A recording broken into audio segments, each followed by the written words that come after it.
Hi friends, welcome to my channel. இன்றைக்கி நம்ம என்ன பார்க்க போகிறோம்னா, இந்த மாங்காய் வச்சு என்ன பண்ணலான்னு பார்க்கலாம். சூப்பர் டேஸ்டியாக இருக்கும், ஜூஸியாக இருக்கும். மறக்காமல் ட்ரை பண்ணுங்கள். இப்போ இந்த மாங்காய் எடுத்திருக்கேன். இது வந்து காயாகவும் இருக்கக்கூடாது, பழமாகவும் இருக்கக்கூடாது. அந்த மாதிரி பழம் எடுத்துக்கோங்க. கட் பண்ணிக்கோங்க. ஹாஃபாக அலம்பிட்டு கட் பண்ணிவிட்டு குட்டி குட்டியாக கட் பண்ணி வச்சுக்கோங்க. அவ்வளோதான், வித்தின் 2 மினிட்ஸில் ரெசிபி ரெடி ஆகிடும். ஸோ பேனை ஹீட் பண்ணிவிட்டு ஆயில் ஊற்றிட்டு கடுகு உளுந்த பருப்பு போட்டுக்கோங்க, பெருங்காயத்தூள் போட்டுக்கோங்க, கருவேப்பிலை வேணால் ஆட் பண்ணிக்கலாம்.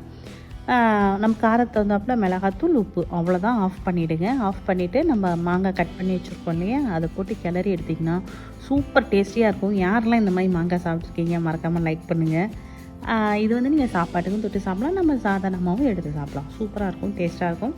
பிடிச்சிருந்தா நம்ம சேனலை மறக்காமல் லைக் பண்ணுங்கள், ஷேர் பண்ணுங்கள், சப்ஸ்கிரைப் பண்ணுங்கள். தேங்க்யூ ஃபார் வாட்சிங்.